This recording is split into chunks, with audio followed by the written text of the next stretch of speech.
سر عمران خان صاحب بھی کہتے تھے کہ میری گورنمنٹ گرانے میں بڑا کردار ہے، تو اسٹیبلشمنٹ کا کردار واضح ہوتا ہے. عمران خان پھر یہی چاہ رہے تھے کہ اسٹیبلشمنٹ میرے ساتھ کھڑے ہو اپوزیشن کے خلاف. جب اسٹیبلشمنٹ نے یہ کہہ دیا کہ ہم نہیں آپ کے ساتھ کھڑے ہوں گے، اپوزیشن کے ساتھ بھی نہیں کھڑے آپ کے خلاف، ہم اس میں نیوٹرل ہیں، پولیٹیکل کلاس ہے پاکستان، اس میں جو سگنل گیا وہ کیا تھا؟ اسٹیبلشمنٹ جو گیٹ کیپنگ کا کردار ادا کر رہی ہے اس میں پی ٹی آئی کو فیور نہیں دے گی. پی ٹی آئی کا پرسپیکٹو بتا رہا ہوں، دنیا میں پاپولر لیڈر جو ہیں وہ عمران خان صاحب. ہم ہمیشہ شخصیتوں کے ارد گرد گھومتے ہیں. ہم نے شہباز کو برا بھلا کہہ دینا شروع کر دینا، ہم نے عمران کو لے آنا. کل کو ہمیں عمران برا لگے گا، ہم بلاول کو لے آئیں گے. آج شہباز شریف صاحب کو ہٹا لیں اور عمران خان صاحب کو لے آئیں، اور وہی آئی ایم ایف کی دی گئی پالیسیز کو اگر آپ فالو کریں تو میں آپ کو گارنٹی کر سکتا ہوں کہ رتی بھر کا فرق نہیں پڑے. اربوں روپے کی کرپشن کے الزامات بات وہ ہیں اپنی جگہ اور شاید درست بھی ہوں. جنرلی جس لیول آف کرپشن ہم نے 90s سے لے کر دیکھی، پبلک پرسیپشن یہ تھی کہ عمران خان کا اس لیول کا معاملہ نہیں تھا. Path to hell is paved with good intentions. آپ کی نیت بڑی اچھی ہو مگر آپ کو گاڑی نہ چلانی آتی ہو، آپ کو ڈرائیور بنا دیں تو آپ نے تو ایکسیڈنٹ کر دینا. عمران خان صاحب کے میں ویسے کہہ رہا ہوں کون سی غلطیاں ہوئی ہیں آپ کے نزدیک؟ کون سی غلطیاں؟ سب سے بڑی غلطی تو یہ ہے کہ ڈیٹ ٹریپ کا پورا آئی ایم ایف کے ساتھ سلسلہ بنا ہوا ہے، جس میں خان صاحب شروع میں یہی نیت رکھتے تھے، یا سو ہی سیڈ، وہ یہی کہتے تھے کہ میں اسے نکالنا چاہتا ہوں پاکستان. اور اس کے لیے ہمیں سیریس تھنکنگ کی ضرورت ہے. اسٹیٹمنٹس کی ضرورت نہیں ہے کہ خان صاحب جائیں گے اور وہ وہاں سے $2 کروڑ اٹھائیں گے اور یہاں سے 2 کروڑ اٹھائیں گے اور یہاں 2 کروڑ اس کے منہ پہ ماریں گے اور 2 کیا یار مذاق سمجھ رہے ہو؟ اگر آپ کا پورا اکنامک پروگرام کہ جو چوری کے اور کرپشن کے پیسے جو لوگ باہر لے کے گئے تھے وہ ہم واپس لے کے آئیں گے، اس سے ہم معیشت کو ٹھیک کریں گے، کون سی دنیا میں رہ رہے ہیں آپ؟ آئی ایم ایف ہمارے لیے ڈرونا خواب ہے اور دن بہ دن جو ہے وہ بڑھتا ہی جا رہا ہے. آپ بار بار آئی ایم ایف کے پاس جاتے ہیں اس وجہ سے کیونکہ آپ کی امپورٹس آپ کے ایکسپورٹ سے بہت زیادہ ہے، جس کی وجہ سے آپ کو بین الاقوامی تجارت میں خسارہ ہوتا ہے.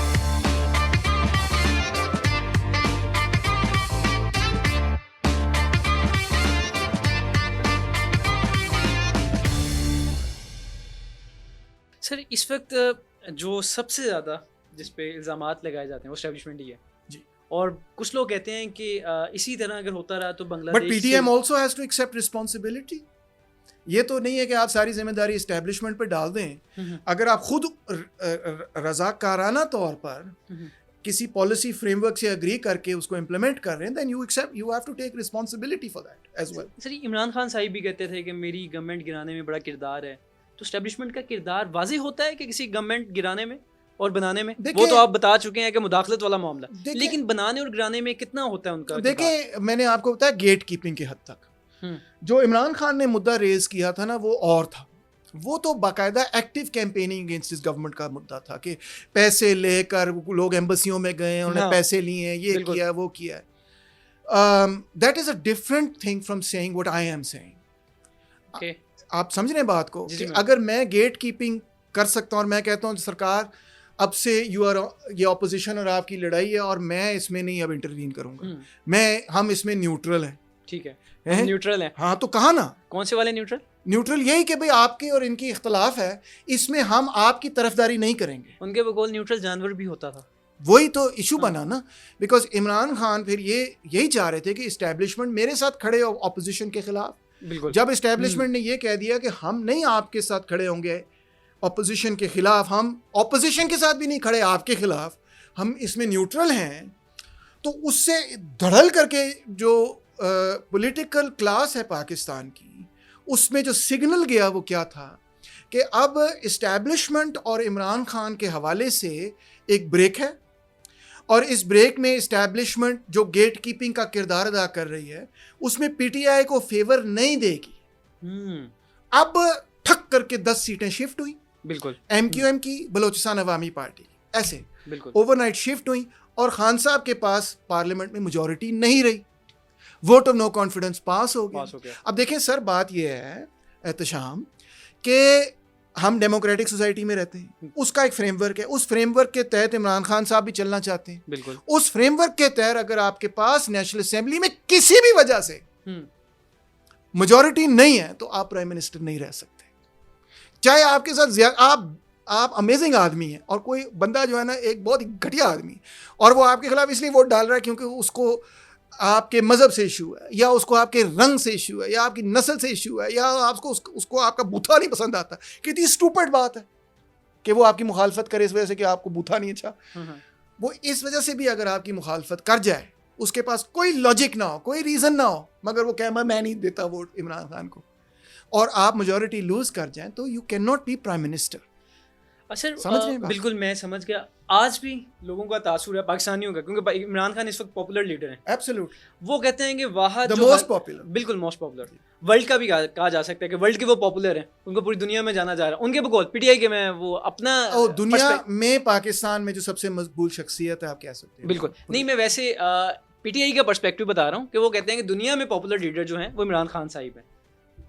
ہم اس وقت اس جماعت سر دنیا بہت بڑی ہے, دنیا بہت بڑی ہے. بالکل سر عمران خان صاحب پاکستانیوں کا تاثر ہے کہ وہ واحد چانس ہے جو کہ پاکستان کو بحران, معاشی بحران سے نکال سکتے ہیں, پاکستان کو آگے لے کر جا سکتے ہیں.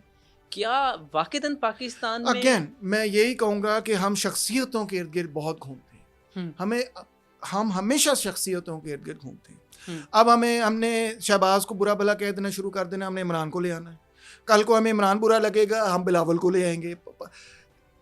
یہ نہیں, ہمیں اس سے آگے دیکھنے کی ضرورت ہے. ہمیں دیکھنے کی یہ ضرورت ہے کہ ایکچولی جو پاکستان کی ضرورت, آپ آج شہباز شریف صاحب کو ہٹا لیں اور عمران خان صاحب کو لے آئیں, اور وہی آئی ایم ایف کی دی گئی پالیسیز کو اگر آپ فالو کریں تو میں آپ کو گارنٹی کر سکتا ہوں کہ رتی بھر کا فرق نہیں پڑے. سر یہ ہوا تھا جب 3.5 سال ان کی گورنمنٹ مکمل ہو رہی تھی, لوگ کہہ رہے تھے برا انہیں. ایگزیکٹلی اس وقت جو سچویشن بن رہی تھی, کیونکہ اکنامک پالیسی سر وہ مہنگائی سب کچھ ایبسولوٹلی, اور کتنے لوگ ڈس اپوائنٹڈ تھے عمران خان سے اس وقت, کیونکہ وہ لوگ چاہتے تھے کہ تبدیلی دیکھیں, وہ بہت لوگ چاہتے تھے تبدیلی, میں بھی چاہتا ہوں, آپ بھی چاہتے ہیں, سب چاہتے ہیں, مگر policy frame work is the important thing. اور اس کے لیے پی ٹی آئی کی ٹیم, خان صاحب کی ٹیم اگر نظریاتی طور پہ کمیٹڈ ہو اس پالیسی فریم ورک کے حوالے سے, اور کہے کہ یار یہ دیکھو یہ مسئلہ ہے, میں پالیسی فریم ورک اس طرح سے چینج کروں گا, تو پھر تو امیزنگ بات ہو. اگر وہ صرف اسی حد تک تنقید ان کی رہے کہ یہ بڑے کرپٹ ہیں, بڑے برے ہیں, ذاتیات تک ہی رہے اور پالیسی فریم ورک وہی رہے, تو پھر میرے لیے تو کوئی اٹریکٹیو بات نہیں, کیونکہ میں تو یہی دیکھتا ہوں کہ پالیسیز ہیو ٹو چینج. نہیں ویسے آپ کو لگتا ہے کہ عمران خان صاحب میں کچھ ایسی اچھی باتیں تھیں کہ وہ کچھ کر سکتے تھے؟ اچھی باتیں تو یہ سب سے بڑی اچھی بات تو یہ تھی کہ وہ مقبول بہت تھے, پسند کیے جاتے تھے پاکستان کے لوگوں سے, لوگ ان کو پسند آج بھی کرتے ہیں.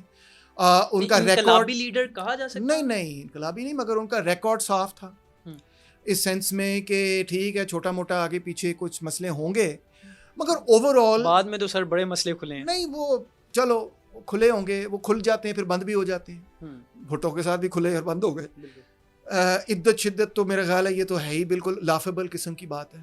7 سال ان کا توشہ خانہ کا ڈال دیا سر, توشہ خانہ کا بھی ڈال دیا, چلو ٹھیک ہے, you know might be whatever it is, I don't know the legal aspects of it, مگر جنرلی جس لیول آف کرپشن ہم نے 90s سے لے کر دیکھی both sides of the divide پہ, اس میں پبلک پرسیپشن یہ تھی کہ عمران خان کا اس لیول کا معاملہ نہیں تھا. آج بھی پبلک پرسیپشن یہی ہے کہ چھوٹا موٹا شاید ہوا ہو, مگر اتنا بڑے اسکیل پہ نہیں ہے کہ جس سے ملک و قوم کو نقصان ہو. That is the level of corruption جس میں پالیسی فریم ورک بگڑ جاتا ہے, اس میں بہت فرق پڑتا ہے, اس میں میجر ڈفرینس آ جاتا ہے. یہ ان کے الزامات ہیں, گندم انہوں نے باہر بھیجی ہے ایران میں, اس طرح کے الزامات ہیں, اور اربوں روپے کی کرپشن کے الزامات بات وہ ہیں اپنی جگہ اور شاید درست بھی ہوں, مگر اگین میں یہ کہوں گا کہ مجھے نا ان میں دلچسپی نہیں ہے. ویسے ایک سیکنڈ بات ختم کرنے دیں, مجھے ان میں دلچسپی اس لیے نہیں ہے کیونکہ مجھے اس بات پہ یقین نہیں ہے کہ پاکستان کا سب سے بڑا مسئلہ یہ ہے کہ ہمارا جو لیڈر ہے وہ ایماندار نہیں ہے. اگر ایماندار بندہ آ جائے گا سب ٹھیک ہو جائے گا. یہ ایک قسم کی بڑی پرانی پولیٹیکل آرگیومنٹ ہے جس کو بہت سارے لوگ قبول کرتے ہیں کہ نیت دا مسئلہ ہے. ہاں یہ سر واقعی نیت دا مسئلہ نہیں ہے گا, پالیسی فریم ورک دا مسئلہ ہے. وہ انگریزی کی کہاوت ہے the path to hell is paved with good intentions. آپ کی نیت بڑی اچھی ہو مگر آپ میں عقل ہی نہ ہو کہ بھائی کس طرح سے راستہ نکالنا ہے. آپ کی نیت بڑی اچھی ہو مگر آپ کو گاڑی نہ چلانی آتی ہو, آپ کو ڈرائیور بنا دیں تو آپ نے تو ایکسیڈنٹ کر دینا.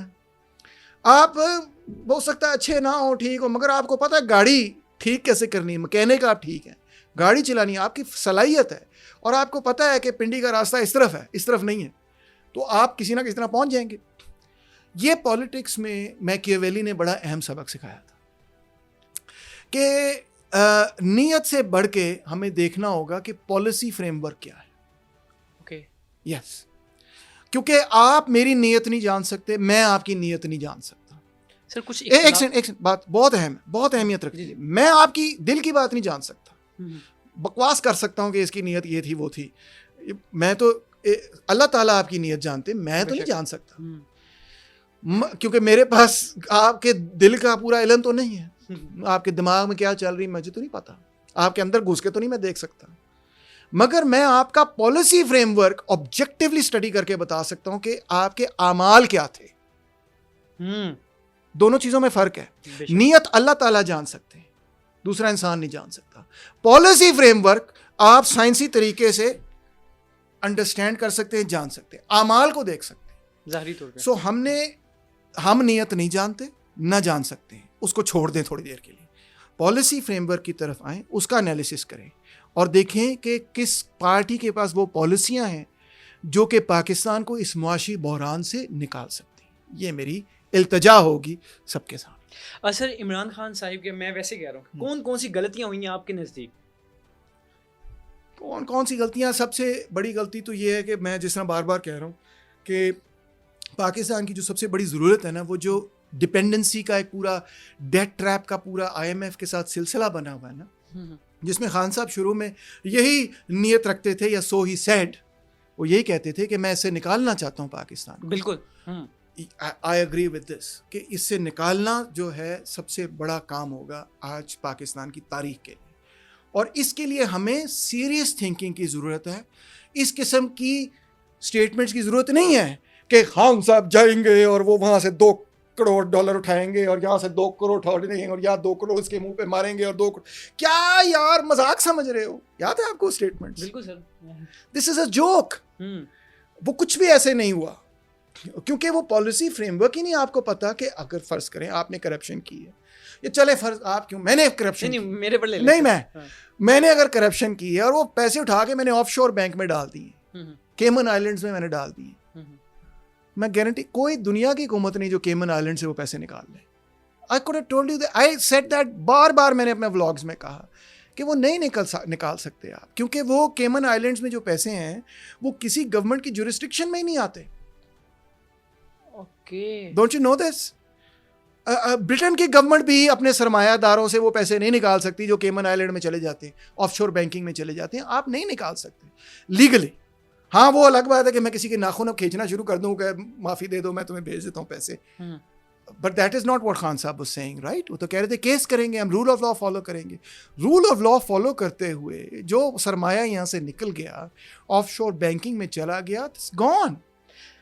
Sir, no way on earth you can get it back. Sir, so اگر آپ کا پورا اکنامک پروگرام اس چیز پر ہنج کر رہا ہے کہ جو چوری کے اور کرپشن کے پیسے جو لوگ باہر لے کے گئے تھے وہ ہم واپس لے کے آئیں گے, اس سے ہم معیشت کو ٹھیک کریں گے, کون سی دنیا میں رہ رہے ہیں آپ؟ Don't you know how the world economy works? Don't you know how offshore banking works?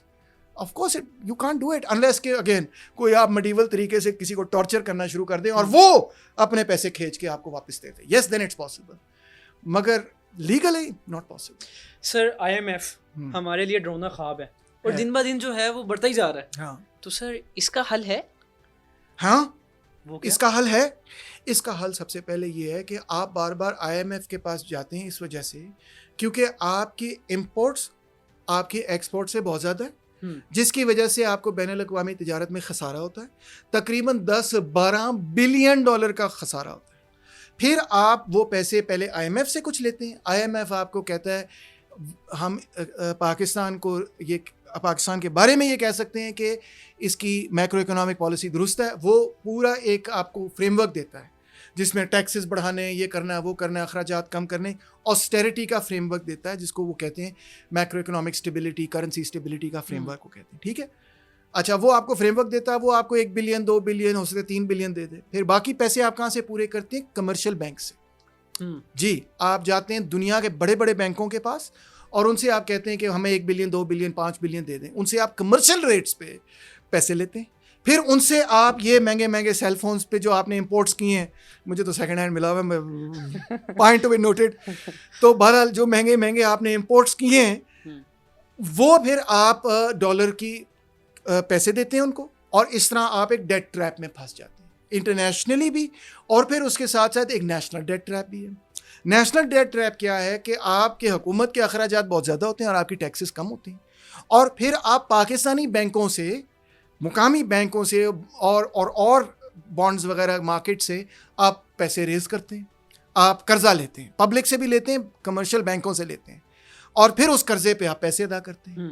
اب یہ دونوں قرضے ملا کر, یعنی انٹرنیشنل ڈیٹ جو آپ کو ڈالرز میں پے کرنی ہے, جس کے لیے آپ کو باہر سے IMF سے پیسے لینے, جو کہ آپ کی اکنامک پالیسی پہ ڈٹرمن کریں گے, اور ڈومیسٹک ڈیٹ جو آپ نے لی ہوئی ہے, چڑھائی ہوئی ہے, یہ آپ کے بجٹ کا 55-56% حصہ اڑا جاتی ہے. یس, اور پھر مزید 20% حصہ آپ کو فوج کو بھی دینا ہوتا ہے, مینٹین کرنا ہے, پھر مزید آپ کو گورنمنٹ کی رننگ کو بھی دینا ہوتا ہے. تو مشکل سے کچھ بچتا ہی نہیں پیچھے سے کہ آپ اس میں کوئی اکنامک پالیسی اپنی کو بڑی ٹی فنٹوش قسم کی لا سکیں. So what do we have to fix? Number 1, جو امپورٹ اور ایکسپورٹ کے درمیان جو گیپ ہے, جس کی وجہ سے بین الاقوامی قرضے لینے پڑتے ہیں, ہماری امپورٹ ریونیو ہے $70 بلین لگ بھگ. ہم ہماری ایکسپورٹس اور ریمیٹنسز سے غلط بول دیا, ہماری ایکسپورٹ اور ریمیٹنسز سے جو ہمیں ڈالرز ہم کماتے ہیں وہ ہے $70 بلین. ٹھیک ہے, اور جو ہم امپورٹ کرتے ہیں وہ ہے 80 بلین 82 بلین سے بھی زیادہ, 12 بلین کا خسارہ. ہمیں اب انٹرنیشنل ٹریڈ پر ریسٹرکشنز لگانی ہوں گی. لیٹر آف کریڈٹ کے ذریعے بھی کر سکتے ہیں, جس طرح کے ڈار صاحب نے کیا. ٹھیک ہے, تاکہ آپ کی امپورٹس, اگر آپ کی ایکسپورٹس اور ریمیٹنسز 70 بلین ہیں تو آپ کی امپورٹس 68 بلین ہونی چاہیے. 2 بلین آپ بے شک بچائیں, اسے قرضوں کی ادائیگی کریں. دیکھو بھائی, بڑی سادہ سی بات ہے. آپ یہاں کام کرتے ہیں نا پبلک پوڈ کاسٹ پہ, آپ کو تنخواہ ملتی ہے, بالکل, جو آپ کو تنخواہ ملتی ہے اسے دگنا اگر آپ خرچ کر دیں تو کیا ہوگا, آپ مقروض ہو جائیں گے. تو امی ابو پھر کیا کریں گے, ٹھا چنڈے کرائیں گے اور کہیں گے پتر ٹھیک ہے, ہاں نہیں, جنی تیری تنخواہ ہونا خرچا کرنا, ٹھیک ہے, جو ₹1,00,000 تنخواہ ہے گی تو ₹1.5 خرچ کرنا کی تو کو بنتا ہے. وہ آپ کو کہیں گے 80,000 خرچ کرو, 50,000 خرچ کرو بلکہ, اور 50,000 بچاؤ, آگے کے لیے استعمال کرو, ایجوکیشن پہ لگاؤ اور چیزوں پہ لگاؤ. ایسے کہیں گے نا. بالکل ایسے. تو ملک کے لیے بھی یہ ایڈوائس ہے کہ 70 بلین ریونیو ہے کما رہے ہیں آپ, اور 82 بلین خرچ کری جا رہے ہیں, تو کیا ہوگا, سارے میں جائیں گے. ہاں, پھر قرضے میں جائیں گے. تو امپورٹ ریسٹرکشنز لگانے کی ضرورت ہے. اب یہ کیسے کی جائیں, کیونکہ ہم تو WTO کا حصہ ہیں. اگر ہم ٹیرف بڑھا دیں, اگر ہم کوٹا لگا دیں تو ہم پھنس جائیں گے. 2 طریقے ہیں. ایک ہے لیٹر آف کریڈٹ کو ریسٹرکٹ کر کے آپ کر سکتے ہیں, جس طرح ڈار صاحب نے کیا. دوسرا ہے کہ آپ WTO کے اندر بھی اپنا کیس درج کر سکتے ہیں کہ ہمیں یہ ٹریڈ ڈیفیسٹ کو کنٹرول کرنے کے لیے یہ عارضی طور پہ ریلیف دی جائے, ان چیزوں پہ ریلیف دی جائے. وہ بھی کیس آپ لڑ سکتے ہیں. تو ان چیزوں کے ذریعے جو ہے آپ اپنے امپورٹس کو جب کنٹرول کریں گے, پھر آپ کو بھیک نہیں مانگنی پڑے گی. مطلب کہ چانسز ہیں ایبسولوٹلی, ابھی بھی ہیں. اب جو میں بات کر رہا تھا پالیسی فریم ورک چینج کرنے کی, اچھا ڈار صاحب میں بار بار کہہ رہا تھا کر رہے ہیں, مگر وہ صرف شارٹ ٹرم کرتے ہیں. وہ تھوڑی دیر کے لیے کرتے ہیں پھر چھوڑ دیتے ہیں, پھر تھوڑی دیر کے لیے کرتے ہیں پھر چھوڑ دیتے ہیں. لانگ ٹرم کیوں نہیں کر پا رہے سر؟ وہی مسئلہ, پرانے والا مسئلہ آ گیا. اس میں کمپلیکیٹڈ معاملات ہیں. کمپلیکیٹڈ معاملات یہ ہیں کہ بہت سارے بزنسز جو ہیں وہ امپورٹ ڈپینڈنٹ ہیں. ہماری اکانومی کا اسٹرکچر ایسے بنا ہوا ہے کہ اگر وہ امپورٹ نہیں آئیں گے تو بہت سارے بزنسز کو بڑا شدید نقصان ہوگا. وہ پھر روتے روتے جائیں گے گورنمنٹ کے پاس کہ ہمیں تباہ کر دیا آپ نے, آپ کی لیٹر آف کریڈٹ کیوں نہیں دے رہے. اس کا پریشر ہوتا ہے گورنمنٹس پہ, سمجھ رہے ہیں سر. پاکستان میں ایک ایسا حلقہ بھی ہے جو چاہتا ہے کہ اسلامی نظام ہے. اچھا. اور وہ اس کے لیے تگودو بھی کر رہا ہے. ٹھیک ہے. بے شمار جماعتیں ہیں. ٹھیک ہے سر. اسلامی نظام ہاں کیسا دیکھتے ہیں؟ مجھے تو ابھی تک نہیں سمجھ آئی کہ جو مین فیچرز ہیں اسلامی نظام کے وہ کیا ہیں جو کہ گیون اکنامک سسٹم سے منفرد ہیں. اوکے. مثال کے طور پہ جب ہم اسلامک پولیٹیکل پارٹی سے بات کرتے ہیں تو وہ کہتے ہیں کہ جی ہم پبلک پرائیویٹ دونوں فارمز آف پراپرٹی ایکسیپٹ کرتے ہیں. ٹھیک ہے. ڈاکٹر اسرار کی اگر ہم بات چیت سن لیں تو وہ کہتے ہیں فار انسٹنس کہ سویڈن کا ماڈل اور اسکینڈینیوین ماڈلز بڑا اچھا ہے. ایون میرے خیال ہے مودودی صاحب بھی کافی حد تک یہی کہتے ہیں کہ natural resources for example state property ہوں اور کچھ وائٹل ریسورسز جو اسٹیٹ پراپرٹی ہوں مگر باقی چیزیں private. So that's basic social democracy. Okay, it's not a unique model, it's not a uniquely Islamic model, میں یہ کہنے کی کوشش کر رہا ہوں. ٹھیک ہے نا. تو جو uniquely Islamic point of view ہے وہ تو ان کا ہے with respect to culture, you know کہ خواتین کا لباس کیسے ہونا چاہیے, ہمارے خاندان کے عقائد کیسے ہونے چاہیے وغیرہ وغیرہ, وہ یونیک ہے دنیا میں, یو نو. مگر جہاں تک اکنامک پالیسی ہے اس میں یا اکنامک سسٹم ہے اس میں اگر وہ یہ ثابت کر سکے کہ ہمارے پاس سوشلزم اور کیپٹلزم یا ان کے چھوٹے موٹے مکسچر کے علاوہ بھی کوئی تھرڈ وے ہے, گریٹ. کیا ہے وہ, ایسا ممکن ہے؟ I don't think so, not in the current stage of history. یہ ممکن ہوگا کسی وقت, ایسے وقت میں جب ہم اس مرحلے سے آگے نکلیں گے. مگر اس مرحلے میں جو مین دو ماڈلز ہیں یا ان کا یہ آپس کا مکسچر ہے, وہ ایک طرف کیپٹلزم ہے یا آپ کی مارکیٹ ہے جو آپریٹ کر رہی ہے, اور ایک طرف ہے آپ کے پاس کہ بھئی ہم کوئی کسی نہ کسی فارم آف کلیکٹیو پراپرٹی کی طرف جائیں. نہیں سر, ہمارے ہمسایہ ملک میں بھی ایک اسلامک نظام آ گیا, لیکن کون سا نظام سر؟ افغانستان. لیکن وہ آپ اس کو کیسے بھی لیں گے, وہ تو قبائلی قسم کا نظام بیچارہ, اس کو میں اسلامک نظام کیسے کہہ سکتا ہوں؟ I mean in terms of its economy, اس میں تو خواتین کو پڑھنے بھی نہیں دیتے وہ. اب آپ بھی مسلمان, میں بھی مسلمان, اب میں تو یہ سمجھتا ہوں کہ خواتین کو بیسک رائٹس ان عربیہ جس طرح سے پروفٹ پیس بی اپون ہم نے دیے, تو اس کی زبردست مثال ہے تاریخ کی. اور آف کورس ایجوکیشن سے کوئی بھی نہیں روک سکتا خواتین کو, مگر انہوں نے تو بالکل بیسک جو یو نو تھرڈ کلاس کے بعد ایجوکیشن ہے اس کو ختم کر دی ساری. نہیں, میں جو پاکستان اسلامی جماعتیں ہیں میں انہی کی بات, وہ کہتی ہیں کہ ہمارے ہمسایہ میں اسلامی نظام آ گیا تو پاکستان میں کیوں نہیں آ سکتا. نہیں تو میں نہیں اس کو وہ قبائلی نظام ہے. دیکھیں چیزوں کو صحیح طرح سے سمجھیں. اگر کوئی قبائلی فورس اکٹھی ہو اور وہ کیا ہم اسلامی ہیں, ہو سکتا ہے کہ اسلام کے نام پہ بہت ساری وہ ایسی روایات اور پالیسیاں متعارف کروا دے جو در حقیقت ان کے قبائلی نظام سے تو بالکل سہمت ہے مگر اسلام سے سہمت نہیں ہے.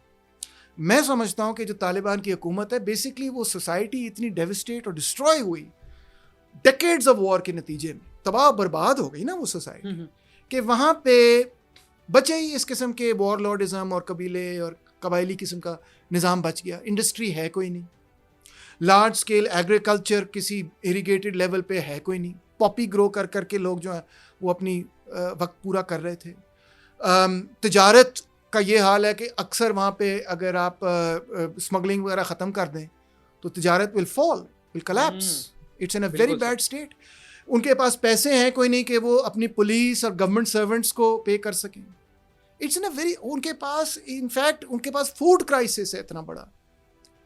تو کیوں ہم اسلام کا نام ایک ایسی حکومت کے ساتھ منسلک کریں جس کے نتیجے میں لوگ کہیں گے یار اگر یہ اسلامی نظام ہے تو پھر, سمجھ رہے ہیں, وہ قبائلی نظام, وہ قبائلی قوت تھی اور وہ قبائلی نظام ہے اور قبائلی قوت نے اقتدار حاصل کیا اسلام کے نام پر, مگر وہ کوئی ایسا نظام نہیں انٹروڈیوس کر رہے اس وقت تک جو کہ جس کے بارے میں یہ کہا جا سکے کہ اس میں بڑی ترقی ہمیں نظر آئے گی. ترقی تو وہاں, اچھا میں آپ کو ایک اور اگزامپل دیتا ہوں اس کی. میں ایران بھی گیا ہوں. اوکے, ایران کا بھی دعویٰ ہے کہ ہمیں اسلامی نظام ہے, ٹھیک ہے, مگر ایران کا پوائنٹ آف ویو عورتوں کی تعلیم پہ بالکل ڈفرینٹ ہے.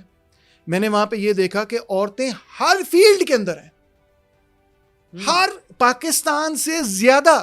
حالانکہ ہم یہاں پہ نہیں فورس کرتے کسی کو کہ وہ حجاب لیں, کوئی لے اس کی مرضی, کو نہ لے تو نہ لے, ٹھیک ہے نا. آپ کے بھی آفس میں خواتین ہوں گی, کوئی لیتی ہوں گی کوئی نہیں لیتی ہوں گی, ان کی مرضی. ریاست نہیں فورس کر سکتی نا, مگر ایران کے اندر ریاست فورس کرتی ہے. ایران کے اندر آپ کسی بھی پبلک پلیس پہ بیٹھے ہوں اور آپ نے اگر نہیں سر کو ڈھکا ہوا, منہ کو نہیں ڈھکنے کی ضرورت, مگر بال نہیں اگر آپ نے یوں چھپائے ہوئے تو وہاں کے پولیس آ جاتی, کہتی ہے کہ آپ غلط کر رہے ہیں, چلان کر سکتی ہے آپ کا. یس ایبسلیوٹلی. مگر سو وہ کافی اسٹرکٹ ہے اس معاملے پہ.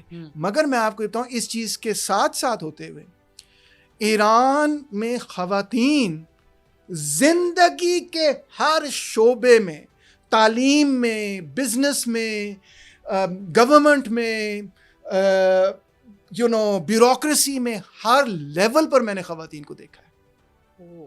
سڑک پر خود چل رہی ہیں, خود آ رہی ہیں جا رہی ہیں, اسٹوڈنٹس یہ وہ. اس معاملے میں کہیں نہ کہیں ایران سیکولر ہے. Secular is a wrong word. Secular نہیں ہے, مگر آپ یہ ضرور کہہ سکتے ہیں کہ وہ نہیں کر رہے جو طالبان والے کر رہے ہیں. وہ بالکل ڈفرینٹ ان کی, وہ چلو اہل تشیع بھی ہیں, ٹھیک ہے, وہ علیحدہ ایک ڈبیٹ ہے, مگر وہ یہ نہیں کہتے کہ عورت کو تعلیم نہیں دینی ہم نے. وہ یہ نہیں کہتے کہ ہم نے صرف اور صرف عورت کو قرآن اور حدیث کی تعلیم دینی ہے, دنیاوی تعلیم نہیں دینی. وہ کہتے ہیں نہیں, سائنس بھی پڑھیں گی, وہ ڈاکٹر بنیں گی, وہ ٹیچر بنیں گی, وہ لائر بنے, وہ سب کچھ بنے. مگر طالبان انفارچونیٹلی آپ کے سامنے ہے, وہ کہتے ہیں نہیں ہم خاص مخصوص قسم کے نئے اسکول بنائیں گے جہاں قرآن اور حدیث کی تعلیم ہوگی, اور یہ جو دنیاوی تعلیم ان کے مطابق جو یہ دنیاوی تعلیم ہے, یہ سیکولر تعلیم یہ نہیں ہم نے دینی. مگر ایران میں وہ کہتے ہیں سیکولر تعلیم بھی آپ نے اور دین کی تعلیم بھی آپ نے. سر بس اختتامی مراحل کی طرف جاؤں گا. سر ہمارے ہاں یہ بات بار بار سننے کو, اور بائی دا وے میں یہ بھی کہہ دوں میں شیعہ نہیں ہوں.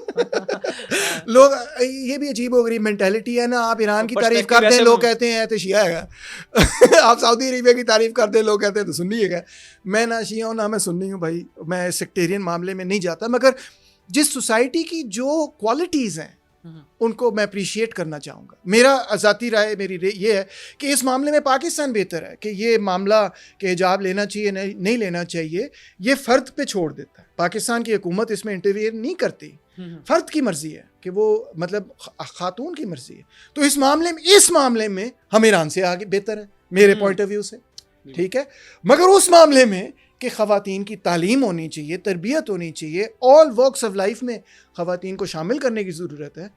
خواتین کا خواندگی کی شرح آپ دیکھیں ایران کے اندر پڑھی لکھی ہے. سو وی شوڈ اپریشیٹ سوسائٹیز. اب ویسٹ کا بھی یہ ہے, دیکھیں جو ویسٹ جو جینوسائڈ کو سپورٹ کر رہا ہے اسرائیل میں, اس کو تو میں کبھی سپورٹ نہیں کر سکتا. مگر ویسٹ کے اندر جو سائنٹیفک تحقیق ہے, میں اسی سوال پہ آنے لگا, اس کو میں اپریشیٹ کروں گا. سر 12 دفعہ یہ بات ہمارے ہاں ہمیں سننے کو ملتی ہے کہ سارا کچھ مسلمانوں نے کیا. جتنا بھی مواد تھا وہ مسلمانوں کے پاس تھا, ہر طرح کی جو انوویشن تھی وہ پاکستان کے پاس تھی اور مسلمانوں کے پاس تھی, اور پھر کفار نے چرا لیا اس کو. No, I mean, چرانے یہ وہ باتیں جو ہمیں دیکھو ایک وقت this was true for a certain, I mean to a certain extent. اس کو تھوڑا واٹر ڈاؤن کر کے آپ دیکھیں, اتنا ایکسٹریم میں نہ پریزنٹ کریں.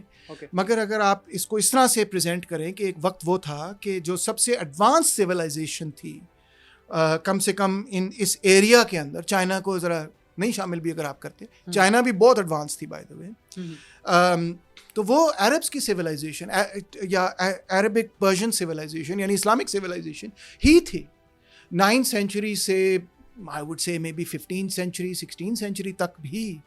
دس واز اگر آپ آج کے زمانے میں اگر آپ جدید علوم جاننا چاہتے ہیں تو آپ کون سی زبان سیکھتے ہیں؟ انگریزی. تو اس زمانے کے اندر اگر آپ جدید علوم چاہتے تھے تو آپ کون سی زبان سیکھتے تھے؟ عربی, یونانی. نہیں عربی, یونان بعد میں, وہ یونان پہلے تھا, ناک آؤٹ ہو گیا. عربی, ایبسولوٹلی عربک. اس زمانے کے جو جوش اسکالرز تھے وہ بھی عربک سیکھتے تھے. اس زمانے کے کرسچن اسکالرز بھی عربک سیکھتے تھے اور پڑھتے تھے. ابن سینا کو پڑھتے تھے, ابن رشد کو پڑھتے تھے, سب کچھ. So it was the most advance civilisation of its time, اس میں کوئی شک نہیں ہونا چاہیے. مگر وہ پھر ڈکلائن میں چلی گئی یا اسٹیگنیٹ کر گئی. اس کی کیا وجہ, بڑی وہ بھی دلچسپ آئی. سر کہا جاتا ہے کہ اگر ٹرمپ امریکہ میں آ جائیں گے تو عمران خان صاحب واپس آ جائیں گے اقتدار میں. نہیں, اس کا کوئی تعلق نہیں. دیکھیں اگین امریکہ جو ہے نا مائکرو مینیج نہیں کرتا چیزوں, گیٹ کیپنگ کرتا ہے. جس طرح کوئی بھی بڑی قوت مائکرو مینیج نہیں کرتی, گیٹ کیپنگ کرتی ہے. آپ کا اپنا باس بھی جو اوپر بیٹھا ہے وہ بھی مائکرو مینیج تو نہیں کرتا ہوگا کہ یہ سوال پوچھنے تیمور رحمان کو, ہے نا. ایک ایڈیٹوریل پالیسی بنتی ہے نا. سو یہ بالکل اہمی سی بات ہے کہ اصل میں عمران خان صاحب کا مسئلہ جو ہے وہ تو آبویسلی اسٹیبلشمنٹ کے ساتھ. اور ابھی آپ نے ریسنٹلی DGISPR کی پریس کانفرنس سنی جس میں انہوں نے بہت واضح طور پہ موقف رکھا کہ 9 مئی کے لوگوں کو معافی نہیں ہے. انہوں نے کہا 7 مئی والا بیان ہمارا, اور 7 مئی میں واضح تھا کہ وہ معافی مانگیں گے تو ہم کچھ کریں گے. ایگزیکٹلی. سو دیٹ مینس کہ وہ ابھی اس پہ نہیں بچ کر رہے. سو ٹرمپ آ جائیں نہ آ جائیں, it's not going to make any difference. Pakistani establishment کے ساتھ جب تک PTI کی ریکنسیلیشن نہیں ہوتی، جو کہ دو صورتوں میں ہو سکتی ہے. ایک صورت یہ ہے کہ پی ٹی آئی ذرا اپنی سٹانس طریقے سے نرم کرے، یو ٹرن لے، اور وہ لے رہے ہیں ویسے ابھی بھی جیل میں لے رہے ہیں، وہ لے سکتے ہیں جب ان کا دل کرے گا. ابھی وہ بالکل ٹھیک چل رہے ہیں اپنے پوائنٹ آف ویو سے. ابھی ان کو بینیفٹ ہو رہا ہے اسٹرانگ سٹانس لینے کا، کیونکہ مہنگائی اتنی تیز ہے کہ ان کو سارا بینیفٹ جا رہا ہے اس کا. بالکل. اچھا، یا پھر اسٹیبلشمنٹ اپنا موقف چینج کر لیتی کسی وجہ سے. اگر بالفرض شہباز شریف صاحب اور اسٹیبلشمنٹ کے درمیان کسی موضوع پہ لڑائی تیز ہو جائے، شہباز شریف صاحب یہ کہیں انڈیا سے دوستی کرو فوری طور پہ، یا کوئی اور ایشو بن جائے، یا وہی جو ریڈ لائن میں نے پہلے مینشن کی تھی وہاں پہ کوئی ایشو بن جائے، یا کوئی اور ایشو بن جائے، بلوچستان پہ بن جائے، اور ان کی آپس میں بریک اپ ہونا شروع ہو جائے، کٹی ہونی شروع ہو جائے، تو پھر اس بریک اپ کے اندر عمران خان صاحب کو موقع ملے گا کہ وہ پھر اپنا جو وہ کیا کہنا چاہیے نیریٹو ہے، بیانیہ ہے، اس کو شہباز کے خلاف تیز کریں گے اور فوج پہ ذرا سافٹ کریں گے. اس پہ فوج بھی پھر ان پہ سافٹ ہوگی، پھر وہ ریکنسیلیشن دوبارہ ممکن ہو جائے گی. اور یہ ہو سکتا ہے بائی دی وے. آپ کو یاد ہے نا جب نواز کو نکالا تھا، بہت سارے لوگ کہتے تھے وہ تو ختم ہو گیا ہے، مگر دیکھیں وہ دوبارہ آ گئے. بالکل ہے سر، وہ پیپلز پارٹی بھی دوبارہ آئی. سو فوج بھی جو ہے نا وہ پرماننٹلی نہیں ختم کرتی کسی پارٹی کو، سوائے کمیونسٹ پارٹی کے. ان کو تو پرماننٹلی ختم کر دیا نا. وہ پرماننٹلی نہیں ختم کرتی، وہ کہتی ہے ابھی نہیں ہم ڈیل کریں گے، گیٹس بند ہیں آپ کے لیے، مگر ٹمورو از اندر ڈے. تو پاکستانی پالیٹکس میں اسی لیے پھر آپ دیکھتے ہیں کہ سرکولیشن ہوتی ہے پارٹیز کی، مگر اسٹیبلشمنٹ کنسسٹنٹ رہتی ہے، وہ کنسسٹنسی سے قائم رہتی ہے. پارٹیز آتی ہیں اور جاتی ہیں. اصل ٹریڈ آپ کو نہیں لگتا کہ ہندوستان سے ہماری ہونی چاہیے؟ ہونی چاہیے، بالکل ہونی چاہیے. اور خاص طور پہ ایک ٹریڈ جو بڑی امپورٹنٹ ہو سکتی ہے وہ یہ ہے کہ آئی پی پیز جو ہے نا وہ ایکسیس کیپیسٹی پروڈیوس کرتی ہیں. وہ پروڈیوس کرتی ہیں 44,000 میگا واٹس آف بجلی. اوکے. اور ہماری ٹرانسمیشن میکینزم صرف اگر میکسیمم بھی ابزارو کرے تو 22,000 میگا واٹس آف بجلی ابزارو کر سکتا ہے.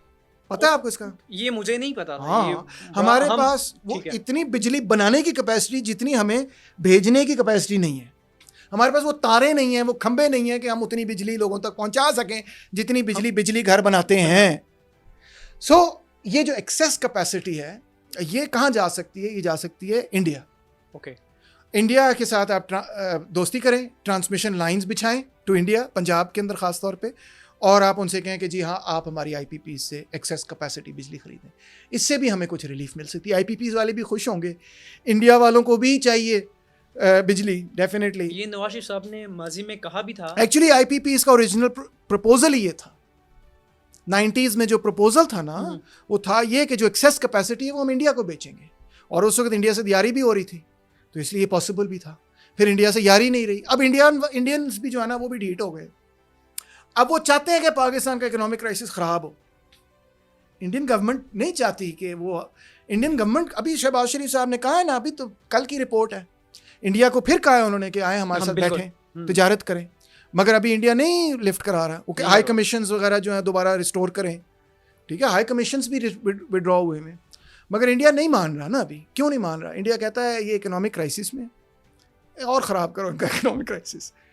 وہ بھی ٹف گیم کھیل رہے ہیں نا. وہ بھی کہتے ہیں کہ ہم نے پہلے ڈیل کر کے دیکھا ہے تو ہم بیٹریڈ فیل کرتے ہیں، ہمارے ساتھ زیادتی ہوئی ہے تو ہم کیوں اب ڈیل کریں. وہ نہیں ڈیل کرنا چاہتے، اور وہ ایسی بارگیننگ پوزیشن میں ہے ورلڈ اکانومی کے پوائنٹ آف ویو سے. اسرائیل سے بھی وہ ڈیل کر رہے ہیں، امریکہ سے بھی کر رہے ہیں، جو پرانے انڈیا کے دشمن تھے.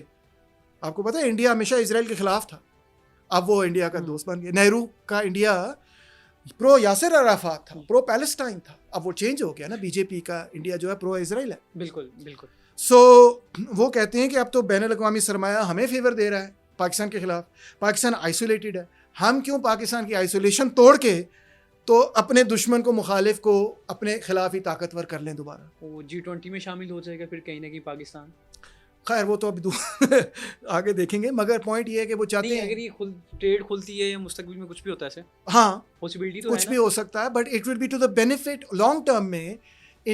نہ صرف ہمیں انڈیا کے ساتھ تجارت کرنی چاہیے، ہمیں ایران کے ساتھ تجارت کرنی چاہیے، ہمیں چین کے ساتھ تجارت کرنی چاہیے، ہمیں روس کے ساتھ تجارت کرنی چاہیے، اور ہمیں افغانستان کے ساتھ بھی تجارت کرنی چاہیے.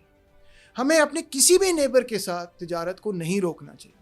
صرف شرط یہ میں رکھوں گا کہ جتنی آپ نے ایکسپورٹ کرنی ہے اتنی ہی آپ نے امپورٹ کرنی ہے. باقی جس مرضی کے ساتھ تجارت کریں نو پرابلم, تجارت شوڈ بی ڈن.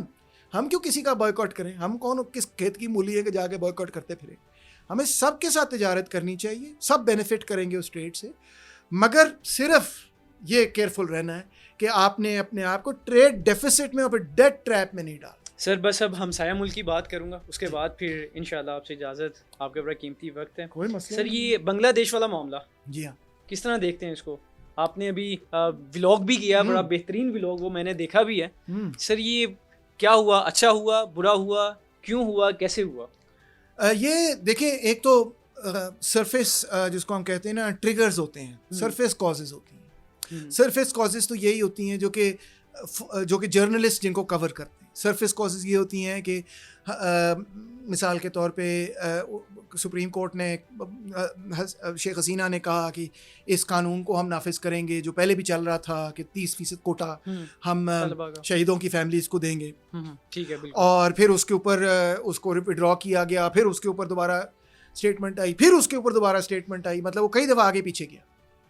تو اسٹوڈنٹس کی یہ خواہش تھی کہ ختم ہونا چاہیے, کیونکہ اب 50 سال ہو گئے اس بات کو, 71 کی بات ہے, 2025 میں ہم جا رہے ہیں, تو ختم کر دیں اب وہ, کیونکہ اب جو great grand children of the شہید ہیں ان کا کیا کمال ہے اس میں کہ ان کو لیے نوکری وہ ہو, اور ان کو یہ بھی محسوس ہوتا تھا کہ اس میں نیپوٹزم ہے.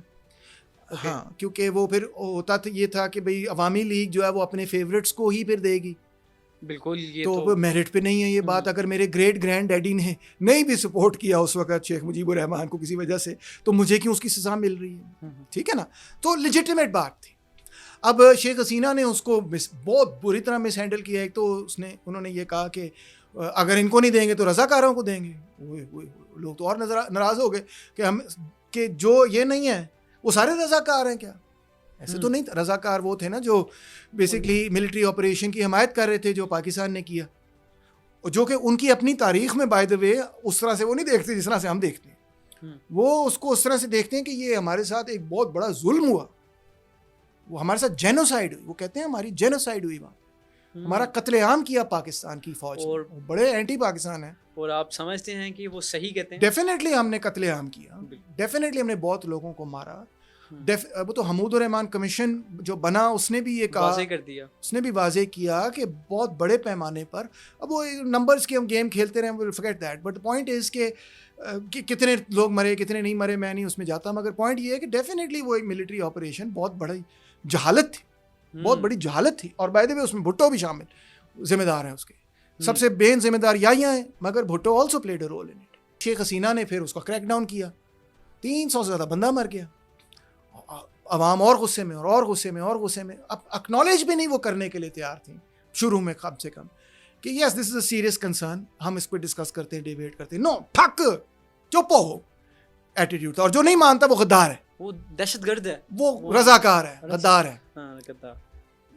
تو آبویسلی اس کی وجہ سے آپ کو بار بار کو غدار کہے, آپ صرف بیچارے یہ چاہ رہے ہیں کہ مجھے نوکری مل جائے تاکہ میں اپنے ماں باپ کا خیال رکھ سکوں, تو غصہ تو چڑھے گا. چڑھا لوگوں کو, ان نے گورنمنٹ اوور تھرو ہو گئی آپ کے سامنے. ٹھیک ہے, تو اب ایشو یہ ہے بنگلہ دیش میں کہ ملٹری از ان کنٹرول. اچھا, بنگلہ دیش کی اپنی ہسٹری آپ دیکھیں تو پاکستان کی ہسٹری سے کافی چیزیں ملتی جلتی ہیں. ملٹری بہت کنٹرول میں رہی ہے اور بار بار کوز کرتی رہی ہے. اور ابھی ڈان میں بھی بہت صحیح ایڈیٹوریل تھا کہ military has to leave power in Bangladesh. Political stability, آپ کو پتہ ہے شیخ حسینہ سے پہلے بھی ملٹری نے ہی ایک ٹیکنوکریٹک گورنمنٹ آگے کی ہوئی تھی اور وہ چلا رہے تھے. خالدہ ضیاء تو اور ہے نا, وہ تو بلوچستان نیشنل پارٹی ہے نا, بٹ انہیں ٹیکنوکریٹک قسم کی گورنمنٹ آگے کی ہوئی تھی ملٹری نے, اور ملٹری ہی کمانڈ میں رہی. کیونکہ پہلے خالدہ ضیاء کی اور شیخ حسینہ کی بڑی لڑائی چلتی رہی, جس طرح یہاں پیپلز پارٹی اور نون کی چلتی رہی. پھر ملٹری آ گئی, مشرف جس طرح آیا تھا, انہوں نے ٹیکنوکریٹک گورنمنٹ بالکل ہماری طرح ہی چلتے رہے, وہ ٹیکنوکریٹک گورنمنٹ انٹروڈیوس کر دی. تو اب military has to leave as soon as possible Bangladesh میں. اگر ملٹری رہتی ہے تو شاید مزید انسٹیبلٹی بڑھتی چلی جائے.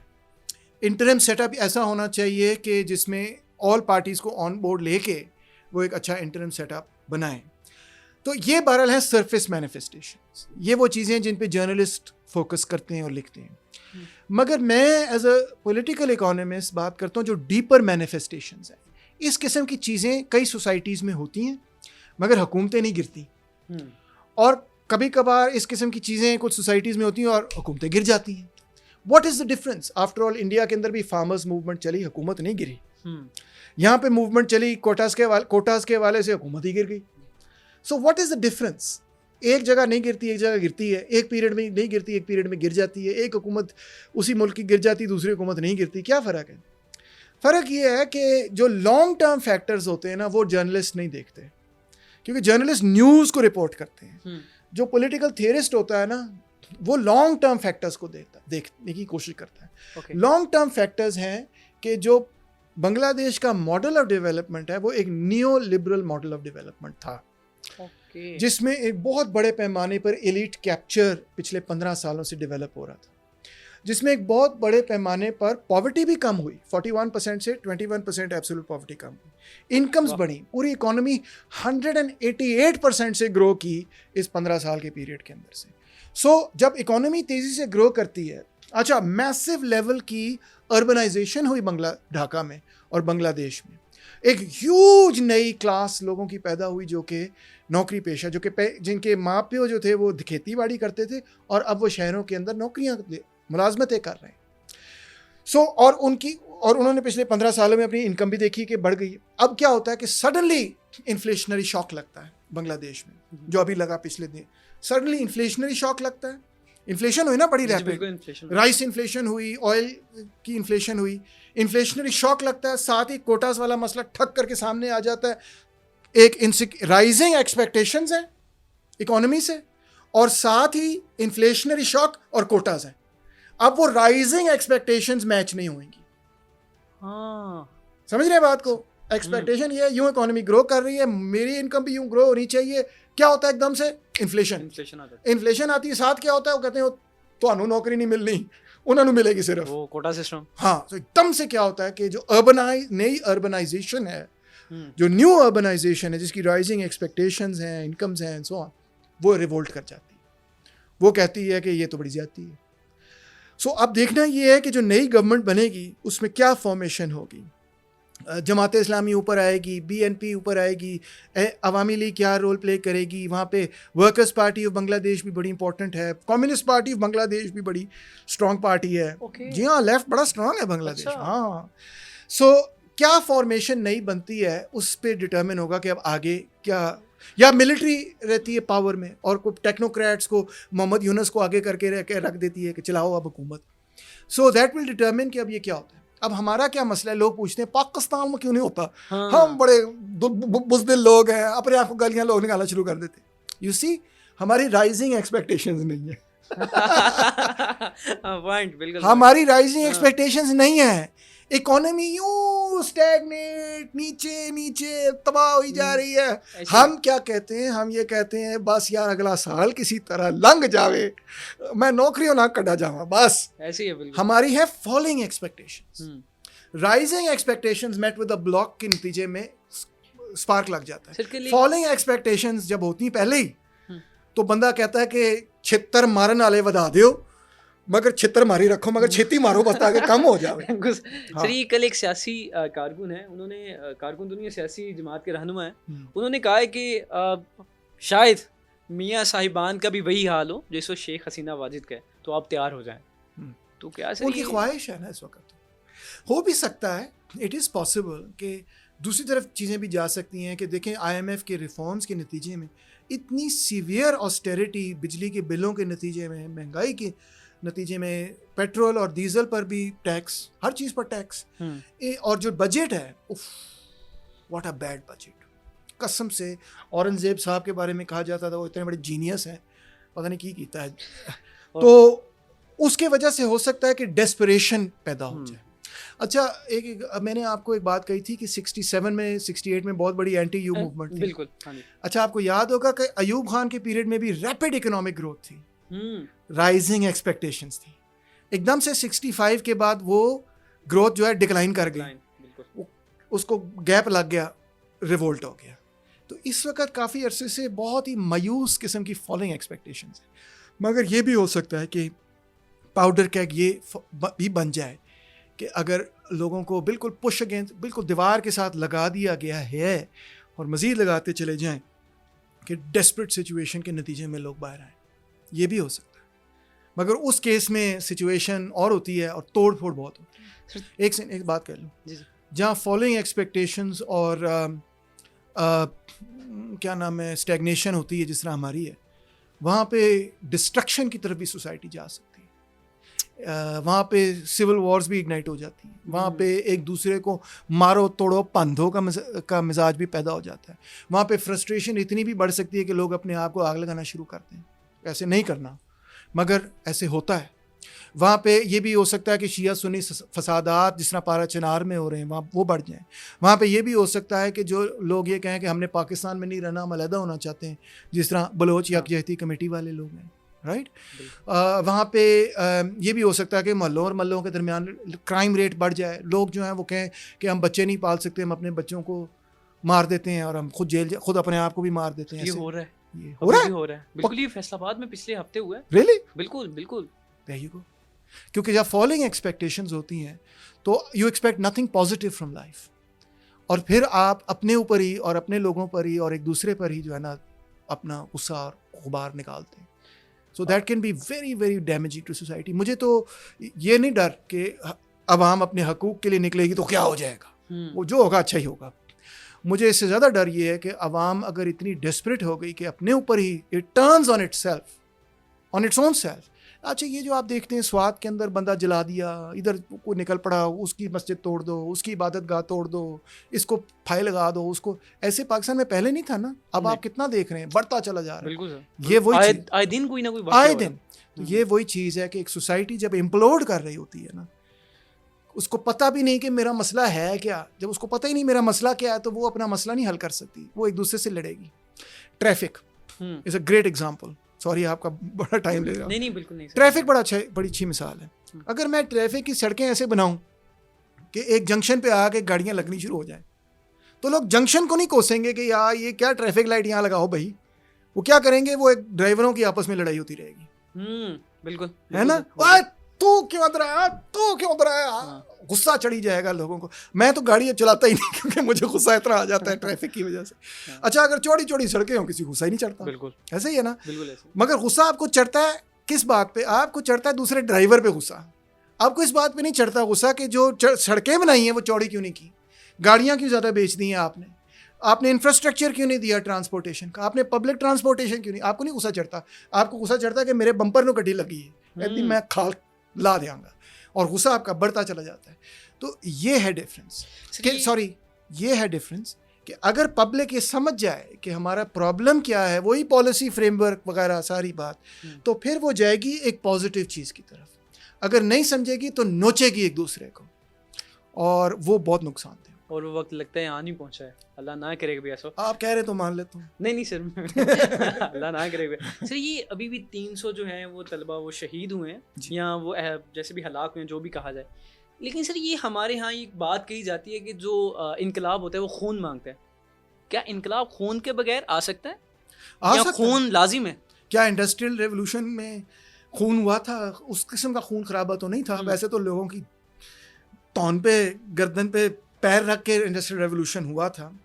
مگر ریولوشنز آر جنرلی جیسا مرضی انقلاب ہو, امریکن ریولوشن ہو, فرینچ ریولوشن ہو, رشین ہو, چائنیز ریولوشن ہو, ایون جو ہماری اپنی آزادی تھی 1947 کی. سو ریولوشنز جو ہے نا, they are a break from the past. وہ ماضی سے توڑ کے ایک نیا راستہ سماج اپنے لیے اپناتا ہے. کوئی بھی انقلاب ہو, مذہب یا دین بذات خود ایک انقلاب ہے. You see the prophet peace be upon him is a revolutionary. بالکل. کرسچینٹی ایک انقلاب تھا. یو سی جوڈازم ایک انقلاب تھا, ہندوازم بھی ایک ریولوشن تھا اپنے پیریڈ کا, بدھزم بھی ایک ریولوشن تھا اپنے پیریڈ کا. بالکل موڈ آف لائف ٹرانسفارم کی. ایسٹ پاکستان جب بنگلہ دیش ہوا وہ بھی ایک انقلاب تھا. جو یہ ٹرانسفارمیشنز ہوتی ہیں یہ پینفل ہی ہوتی ہیں. اگر میرے جلد کے اندر کینسر گھس جائے, اس کو نکالنا ہو تو وہ کو آپریشن ہی کرنا پڑتا ہے نا. تو یہ پینفل ہوتی ہیں, مگر دیکھنا یہ ہوتا ہے کہ اس کے بغیر آپ نے پیشنٹ کو بچانا ہے, لیونگ چیز کو بچانا ہے. اور اگر لیونگ چیز بالکل اگر کوئی ایسی بھی سوسائٹیز ہیں, یہ بڑی غور طلب بات ہے, کہ کیونکہ ان میں ریولوشن نہیں ہوا وہ تباہ ہو گئی. Yes, think about this very carefully. جب آپ یہ آرگیومنٹ سنتے ہیں کہ ریولوشن میں وائلنس ہوتا ہے, آپ یہ اس کی کاؤنٹر آرگیومنٹ نہیں سنتی کہ جن سوسائٹیز میں ریولوشن نہیں ہوتا ان کا کیا حال ہوتا ہے. وہ ہم بھی ہیں, یعنی کہ مسلمان. مثال کے طور پہ عرب سویلائزیشن نے ایک ریولوشن کیا, ایک نئی تہذیب کو جنم دیا. اس تہذیب نے تیز ترین ترقی کی, اس کا credit prophet peace be upon him Muhammad صلی اللہ علیہ وسلم کو میں دیتا ہوں. Great personality of history, the greatest. صحیح, وہ ریولوشن ہوا, مگر ایک پیریڈ کے بعد کس وجہ سے کیوں وہ نہیں میں کہتا, میری اپنی اس کی ایکسپلینیشن ہے, اس کو چھوڑیں. مگر سب مانتے ہیں کہ ایک پیریڈ کے بعد مسلم سویلائزیشن اسٹیگنیشن میں چلی گئی, ڈکلائن میں بھی چلی گئی. ہمارے جو سلطان اور بڑے بڑے بادشاہ وغیرہ ہوتے تھے, عیاش پسند جاگیردار, کوئی سائنس نہیں, کوئی ٹیکنالوجی نہیں, کوئی ایجوکیشن نہیں, کوئی گروتھ نہیں, کوئی ڈیولپمنٹ نہیں, عیاشی پٹ رہے, انجوائے کر رہے. ایسے ہی ہے, 13 سال کے بادشاہ بنا مانتے ہیں سارے. رائٹ ونگ کے لوگ بھی, مودودی صاحب بھی یہ کہتے ہیں, لیفٹ کے لوگ بھی یہ کہتے ہیں, سب مانتے ہیں. جمال الدین افغانی بھی یہ کہہ رہے ہیں, تو قائد اعظم جناح بھی یہ کہہ رہے ہیں, سر سید بھی یہ کہہ رہے ہیں. پرسکرپشنز ڈفرینٹ ہیں, مگر مان رہے ہیں سارے یہ بات کہ ہم دوڑ میں پیچھے رہ گئے. کیا ہوا؟ ریولوشن نہیں ہوا, موڈ آف لائف تبدیل نہیں کیا. جس طرح سے ہم چل رہے تھے اس جاگیرداری نظام میں, مغلائی نظام کے اندر, ہم اپنے رویوں کو تبدیل نہیں کرنے میں کامیاب نہیں ہوئے. ہم اسی سسٹم میں اور اسی فریم آف مائنڈ میں پھنس گئے. کیونکہ ریولوشن نہیں ہوا تو پھر کیا ہوا؟ برٹن نے ٹیک اوور کیا. مغلز بھی ہارے نا, ہارے, بالکل ہارے. عثمانی خلافت بھی ہاری, وہ بھی ہار گئی. جتنی دنیا جہان کی مسلم سٹیٹس تھیں سب کے سب کسی نہ کسی اعتبار سے ملٹری کانفرنٹیشن سے, اکنامک کانفرنٹیشن سے, انٹلیکچوئل کانفرنٹیشن سے نیست و نابود ہو گئی. اب کون سی والی بچیں؟ وہ بچیں جنہوں نے تیزی سے اپنے آپ کو ماڈرنائز کیا, جنہوں نے اپنے اندر ریولوشن پیدا کیا اور ریولوشن پیدا کر کے کیچ اپ کیا ویسٹ کے ساتھ. کمال اتا ترک اگر نہ ٹرکی کو ماڈرنائز کرتے, ٹرکی کہاں سے کہاں, ٹرکی یورپین کنٹری لگتا ہے. آپ گئے کبھی ٹرکی؟ نہیں, میں گیا نہیں, لیکن واللہ ہم نے اتنا ڈیولپڈ ہے. وہ ساتھ سائپرس, وہ یورپ میں ہی, اس کا ایک حصہ سائپرس کا یورپ میں, اور ایک اتنا ڈیولپڈ ہے کہ وہ ایک فرسٹ ورلڈ کنٹری لگتا ہے. پاکستان جیسا نہیں لگتا بالکل بھی. بہت ریپڈ ماڈرنائز کیا اس نے, انقلاب کر کے ماڈرنائز کیا, ریولوشن کر کے ماڈرنائز کیا. رائٹ. ایران نے بھی کئی کوششیں کی تبدیلی کی. ایجپٹ کے اندر بھی کئی ریولوشنز آئے ٹو ماڈرنائز دا کنٹری. تو ہمیں جدیدیت کی طرف جانا ہے. جیسے عرب ممالک اب کوشش بھی کر رہے ہیں, بلکہ انہوں نے بہت سارا کیا بھی ہے ماڈرنائز. ہاں, وہ ایک ریولوشنری ماڈرنائزیشن نہیں ہے, وہ اور قسم کی ہے. مگر بہرحال کئی کنٹریز نے, جس طرح محمد علی تھے ایجپٹ کے لیٹ 19 سینچری میں, ان کے بہت بڑے ریفارمز تھے. اسی طرح آٹومن ایمپائر کے اندر جو تنظیمات ریفارمز تھیں جن کو جانصاریز نے پہلے فیل کیا وغیرہ, اسی نے ایک ماڈرنائزیشن کی پوری موومنٹ کو جنم دیا. اسی طرح ایران کی اپنی ماڈرنائزیشن جو تھی وہ بڑی امپورٹنٹ ہے, اس کو اسٹڈی کرنا چاہیے. اس پہ بڑی اچھی کتابیں ہیں اگر آپ پڑھنا چاہیں. ضرور. اسلامک انلائٹنمنٹ وغیرہ کے نام سے. اسی طرح ہمارے اندر سر سید نے کوشش کی. So when we say revolution, ہمارے ذہن میں تصور آتا ہے وہ کہ اس کو مار دیا, اس کو توڑ دیا. بٹ ایکچولی ریولوشن جو ہے ایک انٹلیکچوئل چیز, ایک انٹلیکچوئل پروسیس ہے.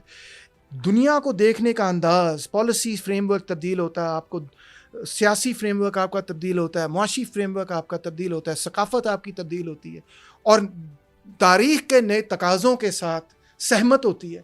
تو پھر وہ سوسائٹیز اپنے آپ کو بچا سکتی ہیں, وہ انڈیپینڈنٹ رہتی ہیں. جو نہیں بچا سکتی ان کی فیٹ وہی ہوتی ہے جو ریڈ انڈینز کی ہوئی تھی. ان کی فیٹ وہی ہوتی ہے جو بیچارے ان افریقنس کی ہوئی تھی جن کو یورپینز نے اپنا غلام بنا لیا. ان کی فیٹ وہی ہوتی ہے جو بیچارے عربس کی اسرائیل نے کی. ان کی فیٹ وہی ہوتی ہے جو ہماری ایسٹ انڈیا کمپنی نے حالت کی. اگر آپ اپنے آپ کو تبدیل نہیں کریں گے, زندگی کی دوڑ میں, تہذیبوں کی دوڑ میں آپ پیچھے رہ جائیں گے, تو آپ ریولوشن نہیں کریں گے, انٹلیکچوئل ریولوشن, تو کیا ہوگا؟ دوسری سوسائٹیز, آپ بیکورڈ رہیں گے, دوسری سوسائٹیز آگے چلی جائیں گی. جو سوسائٹیز آگے چلی جائیں گی وہ آپ کو کچا چبا جائیں گی. وہ آپ کو اپنا غلام بنا دیں گی, وہ آپ کو ڈیڈ ٹریپ میں ڈال کے آپ سے سارے وہ کام کروا لیں گی جو آپ کرنا نہیں بھی چاہتے. سر بس ایک آپ سے سجیشن تو نہیں ہے بلکہ رائے پوچھوں گا آپ کی. سر ایک لیفٹ کے ایک اور پولیٹیشین ہے پاکستان میں, کہتے ہیں جواد احمد. سر وہ ابھی انہوں نے حال ہی میں ایک بیان دیا, وہ میرے ہی انٹرویو میں انہوں نے کہا کہ میں آخری چانس ہوں, وہ خاصا وائرل بھی ہوا. تو سر کیا سمجھتے ہیں کیا جواد بھائی کے بارے میں؟ وہ بھی بائیں بازو کا ہمارے ساتھی ہیں, ان کے والد صاحب پروفیسر تھے, بالکل, اور وہ پولیٹیکل سائنس کے وہ بھی ہاں بائیں بازو کی سوچ رکھتے تھے. اور جواد ہمارے نیشنل آئیکونز میں شامل ہیں ایز اے میوزیشین. آپ نے بھی اور میں نے بھی مہندی پہ مختلف مہندیوں پہ ان کے گانوں مہندی کی البم لگا کے خوب رقص کیا ہوگا اپنی فیملیز کے ساتھ. تو he is a great icon of Pakistan in my eyes a musician. اور ان کی پاپولیرٹی کو مجھے پتا ہے بڑا دھچکا پہنچا ہے ایز اے میوزیشین بھی, کیونکہ انہوں نے عمران خان کے خلاف بہت ہی ہارڈ لائن پوزیشن لی ہے. مگر مجھے اچھی طرح یاد ہے کہ جب ہم نے لال بینڈ شروع کیا تھا, جب وکلا تحریک چل رہی تھی, ہمارے پہلے کانسرٹس میں سے تھا ایک کانسرٹ. تو وہاں پہ اور تو کوئی آرٹسٹ نہیں, ان نون بینڈ تھے ہم اس وقت. تو Jawad he came to our concert, جو ہمارا پہلا کانسرٹ تھا, ڈیبیو کانسرٹ, کہ میں سننا چاہتا ہوں کہ یہ کون سا بینڈ ہے جو لیفٹ کی باتیں کر رہا ہے, جو اپنے آپ کو لال کہہ رہا ہے. پیچھے کھڑے تھے. اچھا, اس کے بعد کانسرٹ کے بعد وہ ہمارے پاس آئے, جب کانسرٹ ختم ہو گیا, ہی سیڈ فل تعریف کی انہوں نے. حالانکہ یار اتنا بڑا آرٹسٹ, اس کو کیا ضرورت پڑی تھی, نئے بچے آئے ہیں, مگر انہوں نے کہا اٹ واز امیزنگ. پھر ایک میرا گیت ہے صدا رہی ہے میرے دل سے پہم, یہ آپ سے سنیں گے بھی, چلیں ضرور. وہ جالب کی ٹیون پہ نا, تو اس کا ایک مصرع جو ہے نا وہ جواد کے گانے سے بڑا ملتا جلتا ہے. وہ وداؤٹ مائی ریئلائزنگ وہ ہو گیا. آپ جواد کو سنتے ہیں, بچپن سے آ رہے ہیں, تو کہیں نہ کہیں وہ ایک ردم جو ہے اندر سے ہی نکل رہی تھی, میں وہ کاپی نہیں کر رہا تھا, مگر وہ اس طرح مصرع ڈیولپ ہو گیا. تو جواد نے کہا یار یہ جو ایک برا نہ منانا مگر یہ ایک مصرع ہے, ایک لائن ہے, جو ایک اسٹانزا ہے آپ کی ایک گانے کا, وہ میری گانے سے بڑا ملتا ہے. اچھا. تو میں نے کہا جواد بھائی یو آر ایبسولوٹلی رائٹ, وہ بالکل ملتا ہے. اور میں نے جب لکھا تھا تو میری انٹینشن نہیں تھی, مگر جب بعد میں نے گایا, میں نے سوچا یار یہ تو جواد والا گانے سے بڑا ملتا جلتا ہے. پورا گانا نہیں ملتا, صرف وہ ایک اسٹانزا نا. تو میں نے کہا یار اگر آپ کو غلط لگتا ہے, برا لگتا ہے, تو میں نہیں گاؤں گا آئندہ, کیونکہ میں آپ کی انٹلیکچوئل پراپرٹی پہ نہیں مطلب ہے کرنا چاہتا. ہی سیڈ بالکل کوئی ایسی بات نہیں, اٹس یور سانگ, آپ جتنا مرضی اس کو گائیں, کوئی پرابلم نہیں, کوئی ایشو نہیں. میں تو ویسے ہی کامنٹ کر رہا تھا کہ وہ ملتے جلتے ہیں دونوں. تو آپ نے جواب دے دیا, میرے لیے کلیئر ہوگی بات کہ کبھی کبھار ہوتا ہے میوزیشنز ایک ہی جیسی ملتی جلتی دھن نہ جانتے ہوئے بنا دیتے, تو go ahead and sing it, میری طرف سے کوئی objection نہیں. So that's the kind of person. Point پیچھے چلا گیا, کون سا پوائنٹ تھا بھائی؟ آئی تھنک سوشلزم آخری چانس شاید ہے, and Jawad is working earnestly for it. So yes, in that sense میں اگین کسی شخصیت پرستی کو پسند نہیں کرتا. سو اس وجہ سے میں نے اپنے مخالفین کے اعتبار سے بھی کسی قسم کے ذاتی اٹیک نہیں کوشش کرتا ہوں کہ نہ کروں. کبھی نکل بھی جاتے ہیں ہنسی مذاق میں, مگر وہ ہنسی مذاق میں ہوتے ہیں, سیریس نہیں ہوتے. ان کے والے سے بھی میں نہیں کرتا. اور جو میرے دوست ہیں اور جو میرے کامریڈز ہیں اور جو میرے ساتھی ہیں, جو اس جد و جہد میں شانہ بشانہ ہم اکٹھے ہیں, جواد اور میں, ان کے حوالے سے بھی میں کسی قسم کی شخصیت پرستی کا قائل نہیں ہوں. وہ کیا تھا, گرتی ہوئی دیوار کا پیوست ہوں لیکن چڑھتے ہوئے سورج کی عبادت نہیں کرتا. تو وہی بات میں کہوں گا کہ ہم نہ مارکس کی شخصیت پرستی کرتے ہیں, نہ اینگلس کی, نہ لینن کی, نہ کسی اور کی. ہم پالیسیز دیکھنا چاہتے ہیں, ہم پروگرام دیکھنا چاہتے ہیں. اور Jawad is working very earnestly for socialism, اور یہ ہماری آبویسلی بینیفٹ میں ہے. اور ہم چاہتے ہیں ایسے اور لوگ نکلیں اور ابھریں جو جواد کے بھی ساتھ جڑیں, ہمارے ساتھ بھی جڑیں, ہم سب کے ساتھ جڑیں. جتنی بائیں بازو کی پارٹیاں ہیں, عوامی ورکرز پارٹی ہے, حقوق خلق پارٹی ہے, میری اپنی مزدور کسان پارٹی چھوٹی سی ہے, اور بھی اور بھی پارٹیاں ہیں, سب کا ذکر کرنا چاہوں گا, بٹ چلو ابھی ذہن میں نہیں آ رہا, مگر بہت ساری بائیں بازو کی بڑی خوبصورت تنظیم ہے. یہ مزدور کسان پارٹی میں ایک بڑا نام ہے, مخدوم جوید ہاشمی بھی رہے ہیں غالباً اس میں. نہیں, میں ایک دفعہ ان کی بایوگرافی پڑھ رہا تھا, اس میں وہ بتا رہے تھے کہ اس کے لیے وہ غالباً جیل میں یا کچھ اس طرح کا تھا. جیل میں ملے ہوں گے ایم کے پی کے لوگوں سے, کیونکہ ایم کے پی کے لوگ جو ہیں وہ جیلوں میں بہت رہ چکے ہیں, مگر وہ ممبر نہیں تھے کبھی. اچھا مجھے اس میں نہیں, میں اب بھول رہا ہوں, یا میں نے پڑھا تھا ویسے ان کا نا. سر آخر میں یہ ممکن ہی نہیں ہے آپ آئیں اور گیت نہ سنا جائے. اب جواد والا سناؤں.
سر واہ واہ سر واہ سر, بہت شکریہ, تھینک یو سو مچ. آپ کے قیمتی وقت کا ہمیشہ کی طرح ہمیں بہت کچھ سیکھنے کو ملا. ڈاکٹر تیمور رحمان جب بھی آتے ہیں, جب بھی بات کرتے ہیں تو کچھ نہ کچھ سکھا جاتے ہیں, اور ہم تو ہمیشہ سر سیکھنے کے طلبگار رہے ہیں. اور ڈاکٹر صاحب کو مجھے لگتا ہے کہ ہمہ وقت آپ سنتے بھی ہوں گے, ان کی آئیڈیالوجی کو دیکھتے بھی ہوں گے, عمل بھی کرتے ہوں گے, اور ان کے طرح مجھے لگتا ہے کہ آپ بھی انسانیت کا علم بلند کرنے کے لیے ان کے فٹ سٹیپس کو فالو بھی کرتے ہوں گے. اسی پر مجھے دیجیے اجازت. اللہ نگہبان.